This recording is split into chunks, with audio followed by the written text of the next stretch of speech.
So when I take a look at number 1, I will put the date and all that stuff on here. So 3/24/22.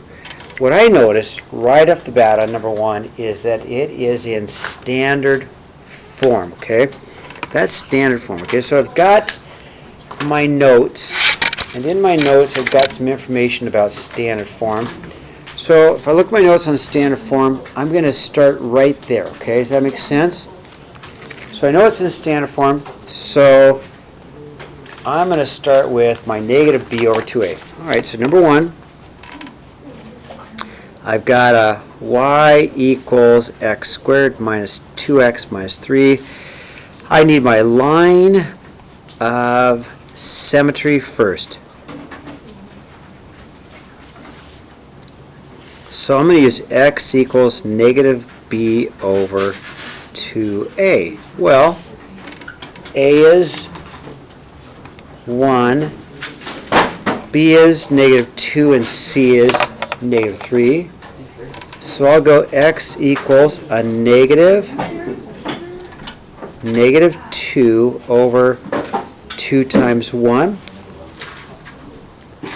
which is a positive 2 over 2, which is a 1. So I know my line of symmetry is x equals 1.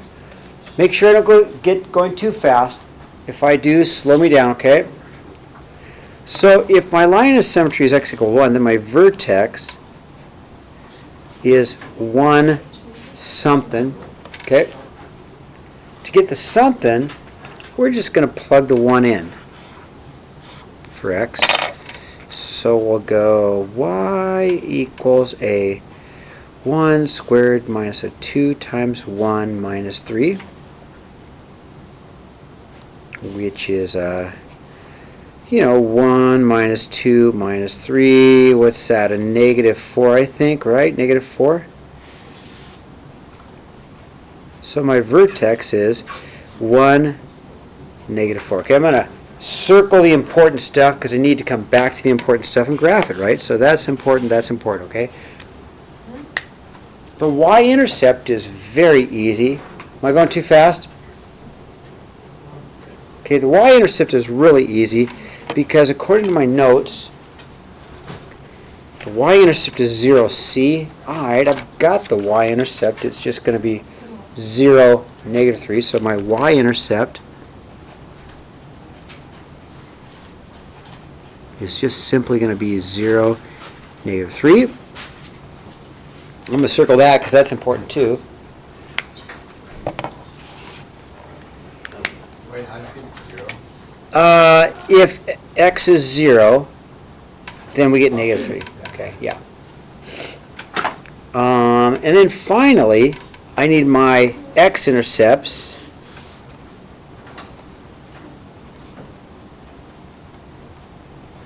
And that's when we let y equal 0. Because the x-intercepts are where it crosses the x-axis, and that's when y is 0. Cross the x-axis, y is 0. So I'm going to go, okay, I can do this too. 0 equals x squared minus 2x minus 3. But I think I can factor that. I think that'll factor. So if it factors, I can get many equations. Once I get many equations, I can solve my many equations and have it. So I think this will factor pretty easily. X, negative 3, positive 1, right? Negative 3 times 1 is a negative 3, and if I add them, I get a negative 2. I'm solving, so my x values are just the opposite because I'd go plus 3, so one of them is at 3 and the other is at negative 1. Hey, I'm ready to graph this. I have everything important I need. Didn't take me that long to get all of these pieces of information to go ahead and put a graph down, so I'm going to go ahead and put this graph down. Okay, so let's see here.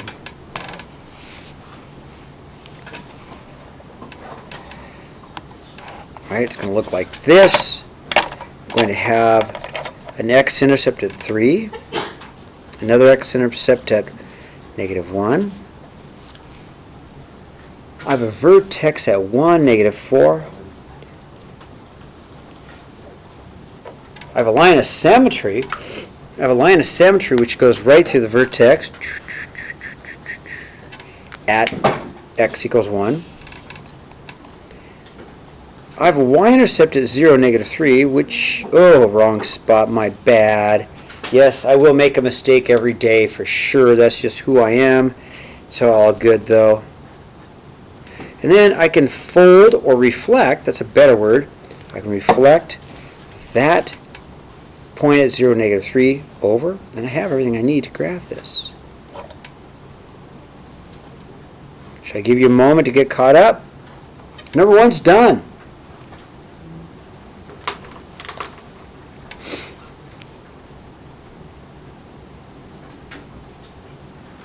Thumbs up? Okay. Let's move on to number 2. Okay, I will wait.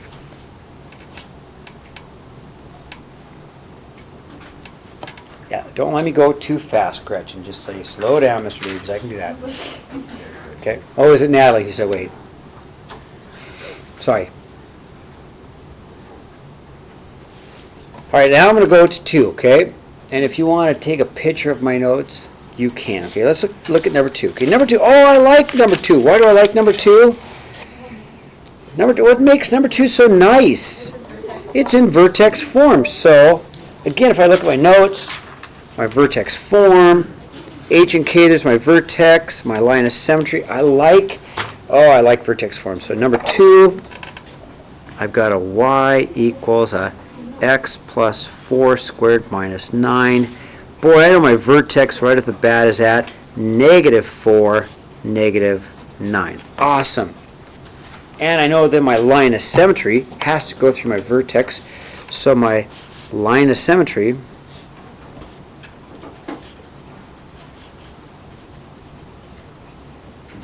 is at x equals negative 4. Okay, I'm going to circle my important stuff because I'm going to come back and I'm going to graph it. So let me circle this. Let me circle this because I'm going to come back and graph those. Okay, awesome. Okay, now, if I want my y-intercept and my x-intercept, to get the y-intercept,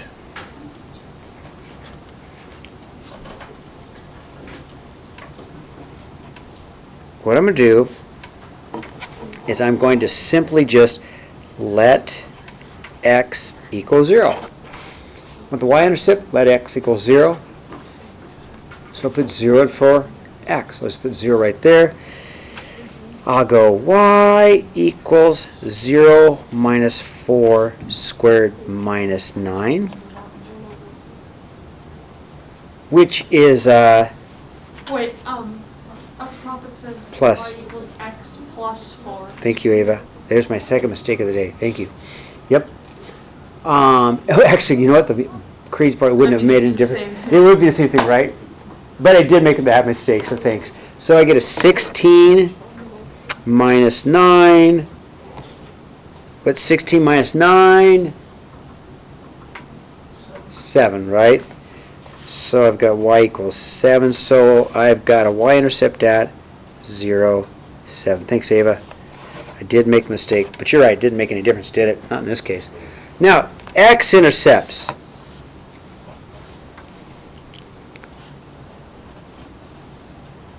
Well, we're going to let y equals 0 and solve. All right, let's see what that means. So I'll say 0 equals x plus 4 squared minus 9. Now I have to solve. All right, well, okay. Let's go ahead and I'm going to FOIL this out. X plus 4 minus 9, right? I wrote it twice because I need to FOIL it out. I wrote it twice because of the x squared. We're going to go x times x, x times 4, 4x, 4 times x, 4x, 4 times 4 is 16 minus 9.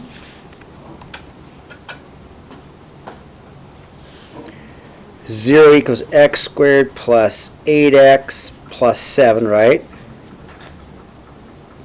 Ooh, that's an easy one to factor. That's an easy one to factor, huh?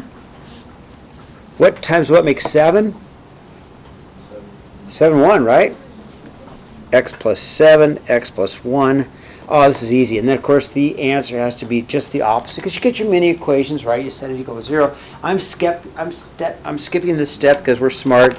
So one answer is x equals negative 7, capiche? And x equals negative 1. Okay, now, I have everything I need to graph it. So these are things I need to graph. I'm going to put my graph down. And let's see what I got. So for my graph, I've got a vertex at negative 4, negative 7. So I'm going to put that in my graph. Negative 4, negative 7. I'll go 1, 2, 3, 4, 5, 6, 7. All right. I have a y-intercept of 0, 7. Well, that's way up here. 1, 2, 3, 4, 5, 6, 7. I have a line of symmetry. I know that goes right through the vertex. The line of symmetry is at negative 4. X equals negative 4.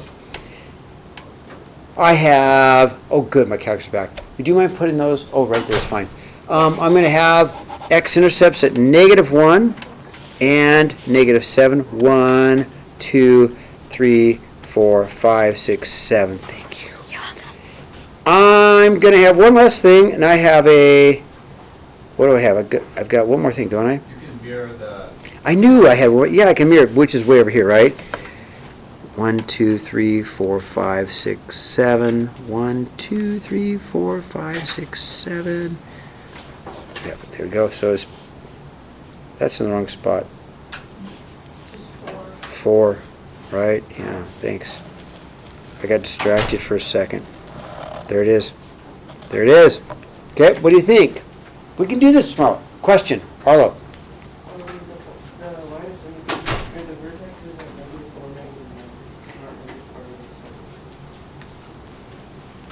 Am I not there? 1, 2, 3, 4, 5, 6, 7, 8, 9. Yeah. I gotta stop making mistakes, you guys, huh?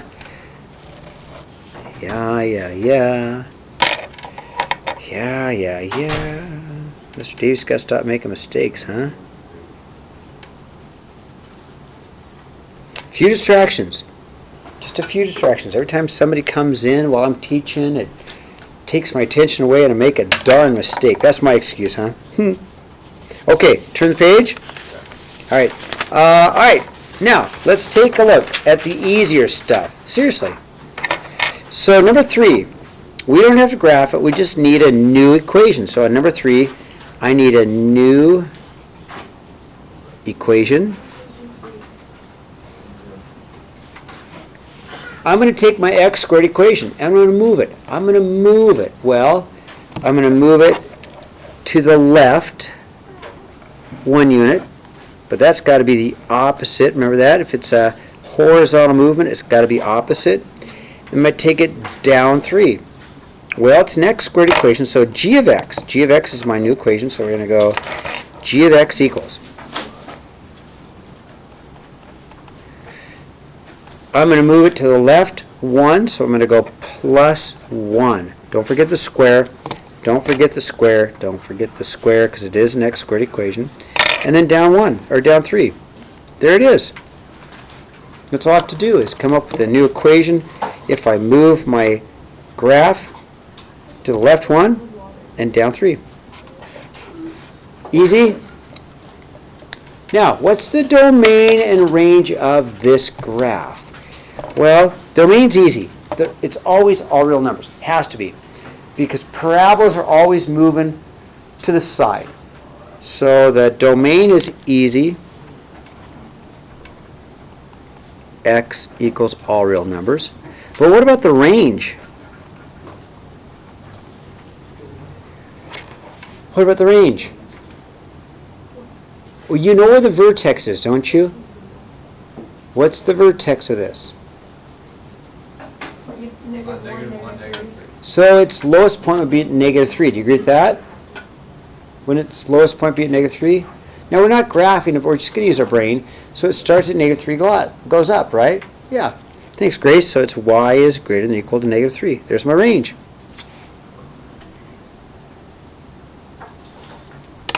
All right. Okay, wait, what's that opposite? Oh, so it says left, doesn't it, Scott? Yeah. But I put +1. I didn't go -1. But sure, well, when you do the actual equation, you will go. Yes. Yes. Okay. All right, number 4. I'm doing okay? All right, it's in standard form. You guys agree? It's in standard form. If it's in standard form, I look at my notes. I'm going to have to use that equation, right? Standard form. So we're going to go and use x equals -b over 2a. I know a is -4 and b is 20. So we're going to go -20 over 2 times a -4, which is a -20 over -8, 10, 4, 5, 2.5? I think it's 2.5. I'm trying to do it in my head. So 2.5 is the x value. Let's plug it in, right? So it says, you know, you get that, and then it says plug it in. So I'm going to plug it in. Take my 2.5, plug it in for x there and there. All right, so I'm going to go y equals -4 times 2.5 squared plus 20 times 2.5 minus 6. And I'm just going to use my calculator. Shoot, I'm not going to do all this work. I'm just going to use my calculator. Okay, clear. Let's go -4 times 2.5 squared plus 20 times 2.5, subtract 6, and I get an answer of 19. So I got a vertex at 2.519. Now there's one more question. Is this point a max or a min? We're going to look right here. That's a negative. That's a negative, right? Max or min? That's a negative. So it means this thing's a frowny face. It's a frowny face. So this point has to be a maximum. Does that make sense? So it's a maximum. So we're going to say maximum.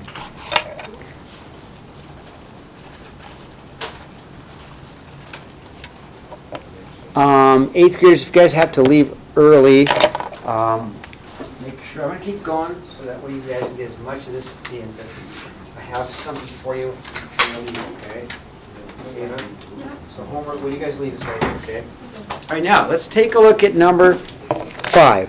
Okay, graph the points with vertex at 3, 5, passing through 6, 0. Okay, so let's take a look at this. I'm going to graph it. I'm going to graph it first. And if you guys, 8th graders, I'm going to record this and put it up, so if you guys want to watch it, you can, okay? I might just stay late, honestly. This is more important than science class. Yeah, I agree with that. Heck yeah.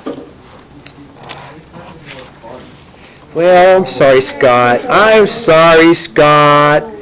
Oh, who's Taryn. Taryn? I know. Okay, so let's do this. So Want to burn the school down today. there's my vertex, okay? And it passes through 6, 0. Okay? So most likely the graph looks like this, doesn't it? Right?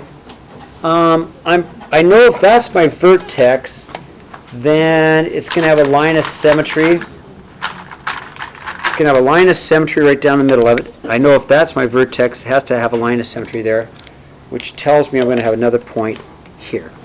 Has to. So graphing is pretty easy. The equation's not as easy, but we're going to get the equation in a second, okay? So if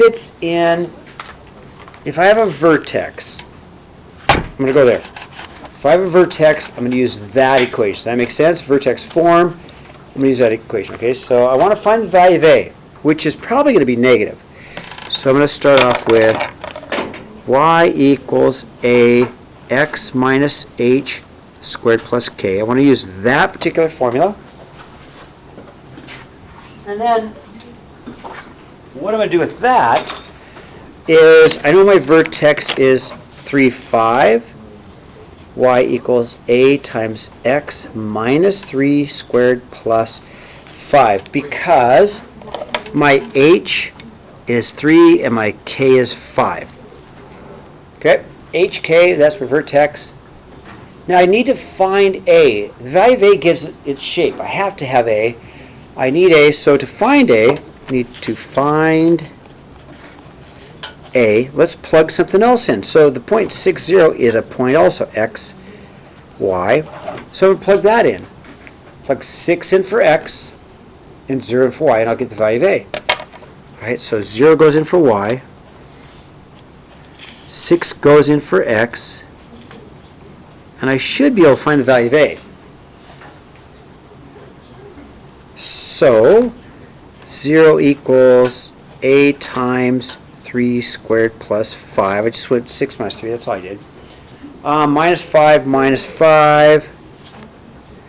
of negative 5 equals a 9a. I'll divide by 9. And a is equal to negative 5/9. I knew it had to be negative. I knew it had to be negative because it's a frowny face. So to get my answer, I just take my negative 5/9 and I put it right there for my answer. So my answer is going to be y equals a negative 5/9 x minus 3 squared plus 5. How am I doing? I got one last problem to go and we're just about done, okay? What do you think? Is this going to be doable, the test? It's going to be doable? Okay, last problem. So number 6 is a nice application. We throw a ball up in the air, and I'm just going to show you a little picture. Like, for instance, the ball is going to be thrown up like this. Shunk. Okay, ball is thrown up in the air. It starts at 10 feet. I know it starts at 10 feet because of the 10. So what I want to find is the highest height. Well, that's right there, which is the vertex, right? Does that make sense? So the vertex, well, I have a formula, standard form. I have a formula for the vertex, right? My negative b over 2a. But instead of, yeah, it's right here. It's right here. Right there. Absolutely. So I'm going to start with t equals negative b over 2a, because that's the equation I want. So I'm going to say t equals my negative 20 over 2 times negative 4.9. All right, so let's see, that's a, did you get 11.8? I'm going to, yeah, well, that's a, let's see, that's a 9.8. I need a calculator, right? I just made it a 10 or 5. Well, if you round, you can. I'm going to get the exact answer. Let's not round too much though tomorrow, okay? Yeah. Let's not round tomorrow. So I get about 2.04. Isn't it positive? Yes, negative over negative. Yes, totally correct. Yes, because I get the negative over negative. So that's the time. So the time is, it says when. Find the time. Time, I got that. T equals 2.04. Now the height. Height's easy. We just plug it in. We are going to need a calculator, okay? So the height is going to equal negative 4.9 times 2.04 squared plus 20 times 2.04 plus 10, and I am going to use a calculator. You guys agree with that? Oh yeah. Oh yeah. negative 4.9 times my 2.04 squared plus 20 times my 2.04 plus 10. Boom. I get about 30.4 feet. So it's a height about 30.4 feet. Okay? Now, when does the ball hit the ground? That's like the extra credit. Okay? And I'm going to show that to you if you want to see it.